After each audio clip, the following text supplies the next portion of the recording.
வேலணை பிரதேச சபையினுடைய ஆளுகைக்குட்பட்ட பகுதியிலே அண்மை காலமாக அனுமதி இல்லாத கட்டடங்கள் கட்டப்பட்டு வருவதை நாங்கள் தொடர்ச்சியாக அவதானித்து வருகின்றோம். அது தொடர்பான முறைப்பாடுகள் அதிக அளவில் நமக்கு கிடைக்கப்பெற்று வருகின்றன.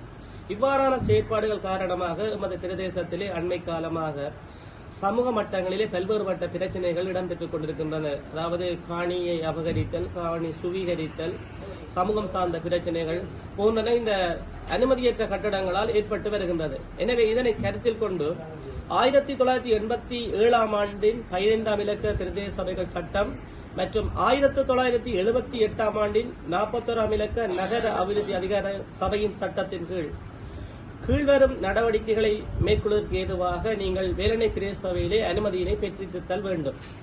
அந்த வகையிலே முதலாவதாக நீங்கள் வேலணை பிரதேச சபையில கட்டட அனுமதிக்கான பத்திரத்தினை முதற்கட்டமாக நீங்கள் பெற்றுக் கொள்ளுதல் வேண்டும். இரண்டாவது விடயம் அமைவு சான்றிதழ் அல்லது கால நீடிப்பு அனுமதியினை பெற்றுக் கொள்ளுதல் வேண்டும்.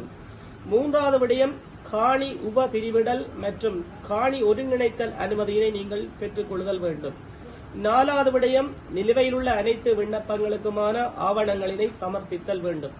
மேலே சொல்லப்பட்ட விடயங்களை நீங்கள் நிச்சயமாக செய்தல் வேண்டும் என்று இந்த இடத்திலே கூறிக்கொண்டு தொடர்ச்சியாக எங்களுடைய அந்த அனுமதிகளை நீங்கள் பெறாத நீங்கள் கட்டடங்களை அமைக்கப்படுகின்ற சந்தர்ப்பத்திலே எதிர்வரும் நாட்களிலே சட்ட நடவடிக்கை எடுக்கப்பட்டு கட்டடங்கள் அகற்றப்படுகின்ற ஒரு சூழலும் உருவாகும். எனவே இதனை கருத்தில் கொண்டு சட்டங்களை மதித்து நடக்குமாறு உங்களை நான் தயவுடன் கேட்டுக்கொள்கின்றேன். நன்றி, வணக்கம்.